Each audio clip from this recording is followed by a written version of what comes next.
Bonjour à tous, il est 8h30, jour 3 dans les Alpes. Il a l'air de faire beau, je vais vous montrer ça. Bienvenue à tous dans ce nouvel épisode de mon Tour de France à moto. Je me trouve actuellement à Briançon, sur la route des Grandes Alpes. Depuis 2 jours, je me régale sur ces routes magnifiques. Mais je suis encore qu'à la moitié, il me reste 400 km avant d'arriver à Menton, au bord de la Méditerranée.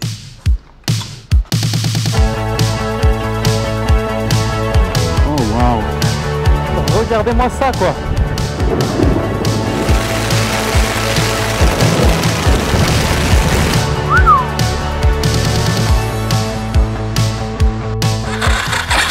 J'arrive plus à démarrer la moto.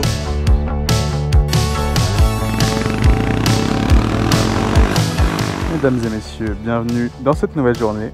Jour 6 du voyage, il me reste encore 2 jours dans les Alpes.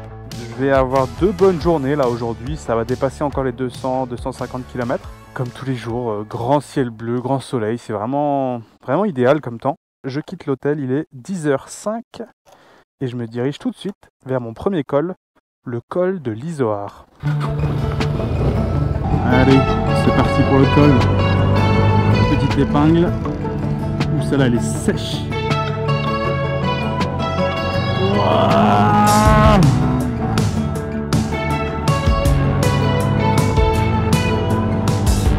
Lui, il trace. Ah ouais, mais lui, les genoux, d'accord. 1360 mètres. Voilà la vue, mes amis.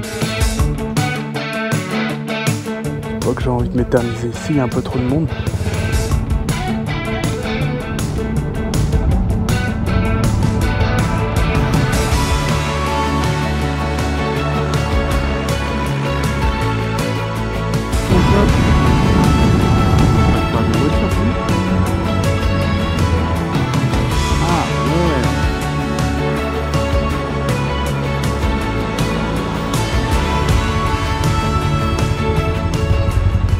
C'est génial quand même.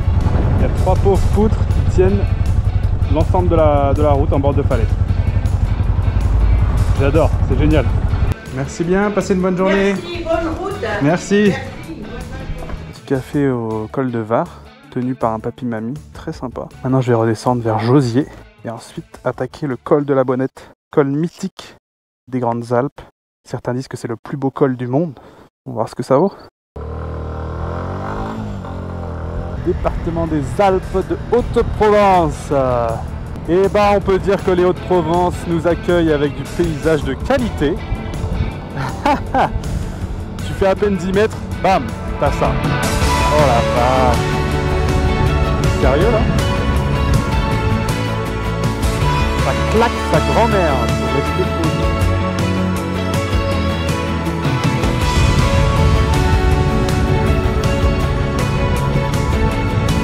Oh là là là là! La route est incroyable. Mesdames et messieurs, c'est parti pour l'ascension du col de la Bonnette. L'idée c'est d'aller manger là-haut, s'il fait pas trop froid.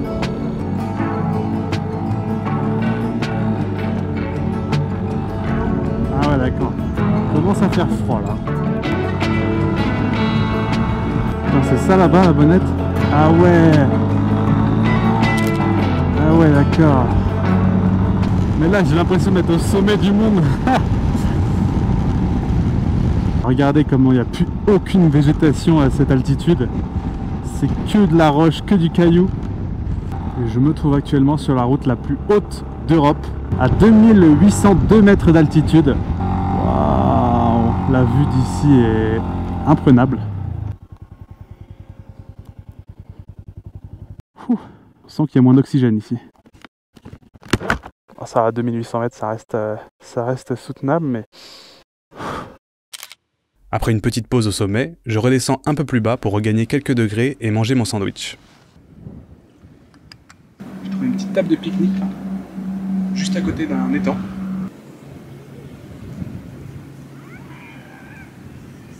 S'il y a bien un truc que j'adore à la montagne,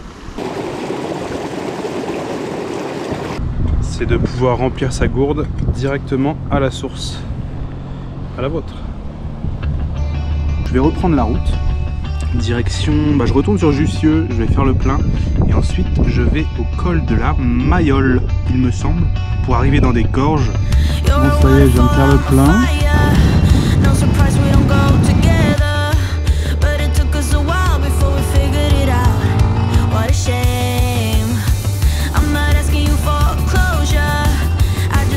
Oh la vache, elle est incroyable cette route.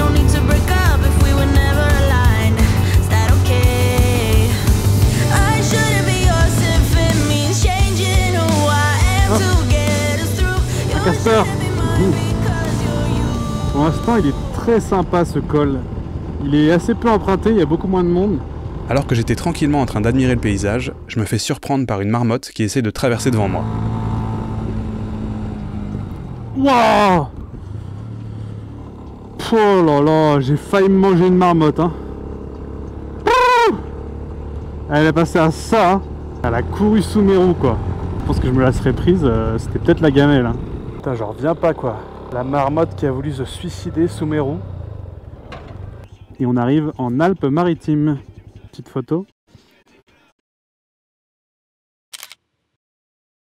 Que d'émotions, que d'émotions.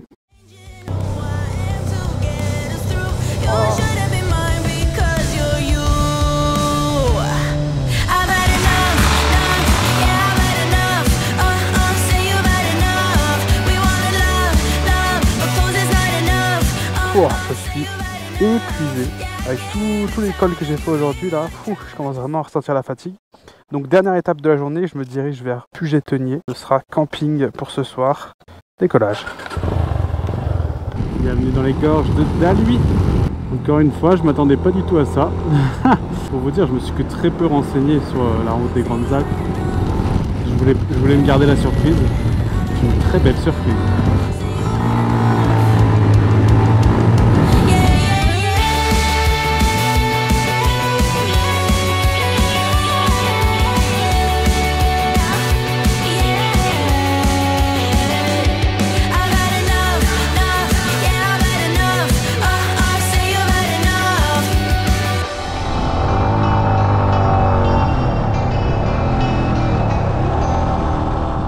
Après une grosse journée de 250 km, je plante ma tente dans le camping de Puget-Theniers et je vais manger un bon repas dans le restaurant du coin. Bonjour à tous. J'ai une histoire à vous raconter qui m'est arrivée cette nuit. Mais avant ça, je range la tente, je monte sur la moto et on y va.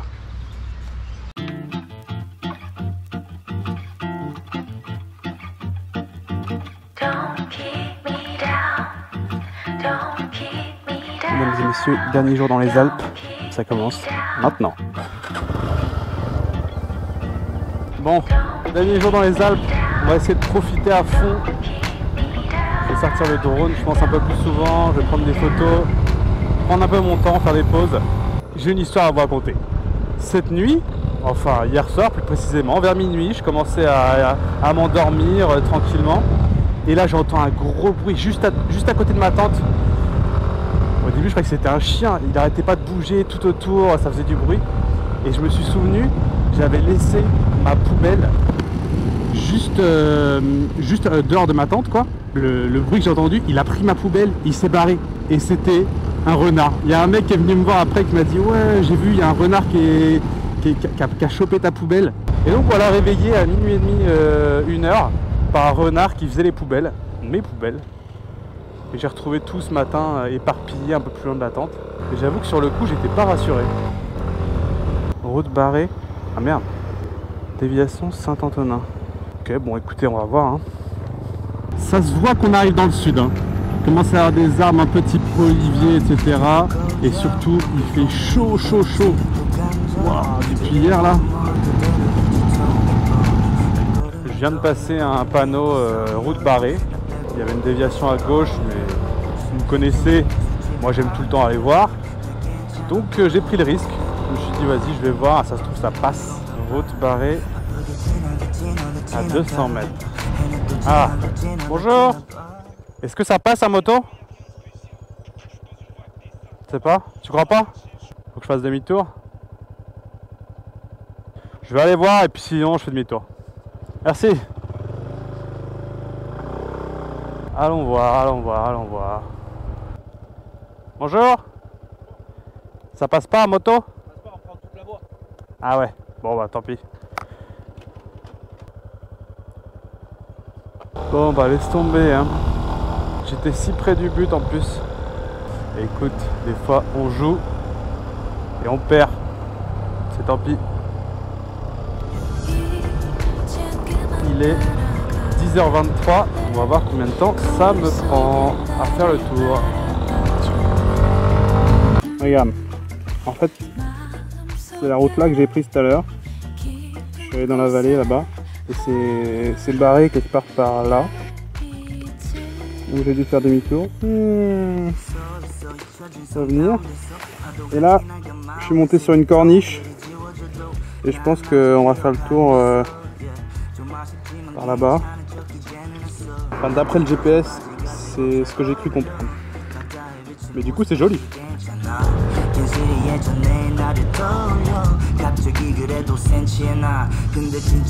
Là ça me parle.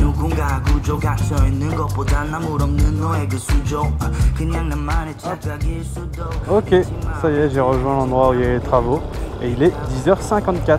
Ça m'a pris 31 minutes de détour. Et ben on est reparti. Normalement j'avais une journée qui était déjà une bonne journée à plus de 200 km. Bah là c'est devenu une très grosse journée. Il est déjà 11h. Allez, let's go. Je m'arrête toutes les 5 minutes pour lancer les GoPro. Mais comment voulez-vous? C'est trop difficile de ne pas filmer. Genre, regardez-moi ça, quoi. Waouh, waouh, waouh. Mais ça sort d'où, ça? Je sais pas si on se rend vraiment compte à la GoPro, mais c'est immense. C'est énorme. Énormissime.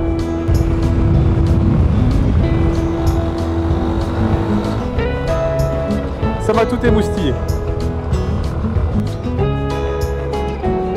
Allez, je m'arrête. Les tables et tout. Je m'arrête. Non mais regardez-moi cette table de pique-nique quoi. C'est pas la classe.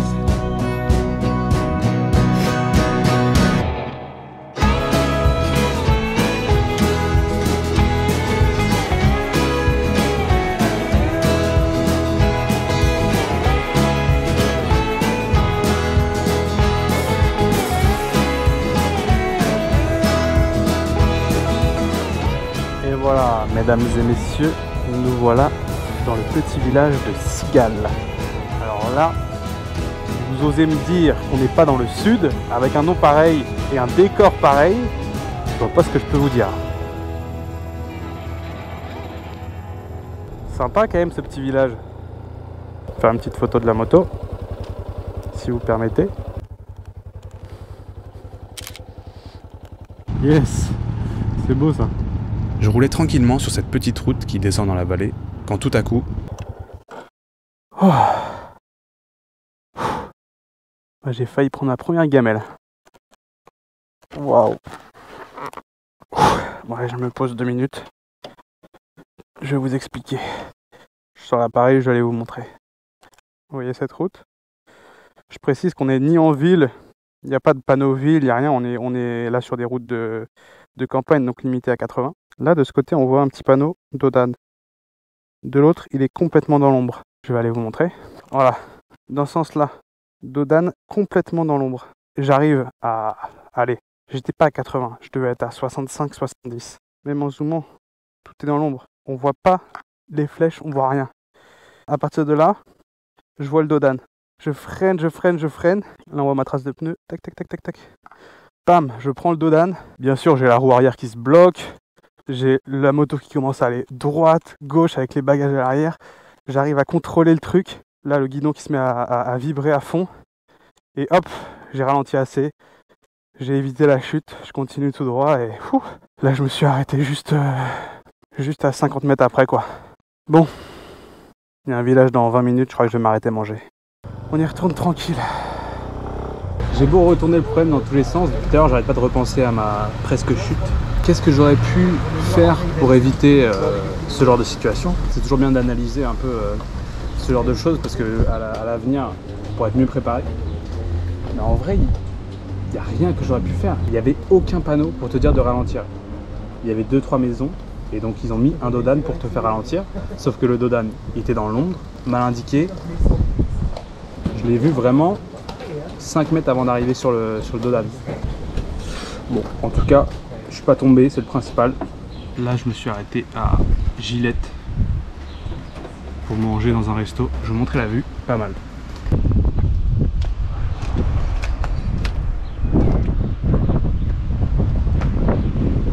Pas dégueu pour manger. Ce midi, c'est gnocchi, parmesan. Bon app. Ça fait du bien de manger, c'est tout ce que je peux vous dire. Il va falloir que je commence à faire un peu de route là parce qu'il est 13 h et je n'ai fait que 65 km aujourd'hui. Mais c'est de la route compliquée, hein, franchement. J'ai bien fait 2 heures de route. C'est pas très roulant, on va dire. Et c'est parti. Gillette, merci pour cet arrêt sympathique. Je me suis bien restauré. Mon objectif ce soir, c'est de finir à Menton. Donc Menton, c'est la ville frontalière avec l'Italie, la ville la plus au sud-est de la France quasiment. Et c'est là-bas que je devrais passer la nuit. J'arrive maintenant dans la vallée du Var, que je vais remonter vers le col de Saint-Martin.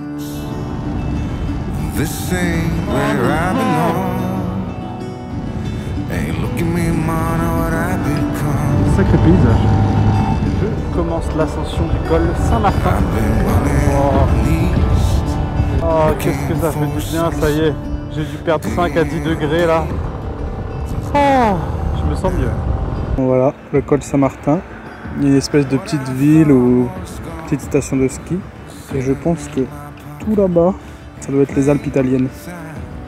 Je me suis arrêté là un petit quart d'heure, une demi-heure, faire une pause parce que la fatigue commence à s'accumuler depuis quelques jours. Demain, je prends une journée de repos. Demain, je fais pas de moto de la journée, je me pose, je vais rester 2 nuits dans un camping. Mais là, après 2000 km de moto et avoir traversé toutes les Alpes sur plus de 700 bornes, je commence à ressentir la fatigue, donc j'avais un petit coup de mou, je me suis posé là. Et j'ai une technique infaillible pour remédier quand on a un petit coup de mou. Un peu de Nutella à la cuillère. Waouh! Ça c'est sucré. C'était ça mon petit déj aussi ce matin.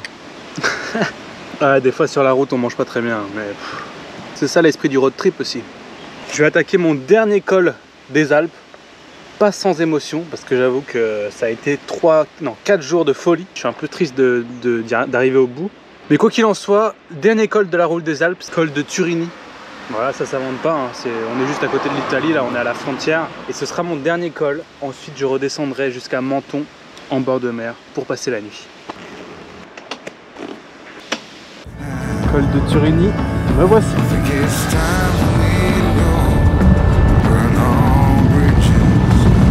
Arrivé dans 4 km.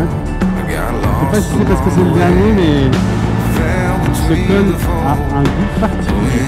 C'est très sympa.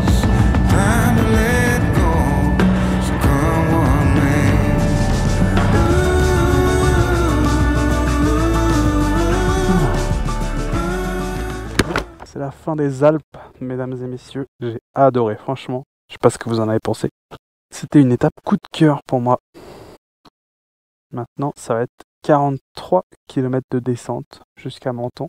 Putain, les nuages du côté italien, regardez ça. Là-haut, là, c'est derrière, c'est l'Italie. Et ça y est, ma dernière descente dans les Alpes. Je ralentis l'allure pour profiter de ces derniers instants et savourer une dernière fois ces paysages.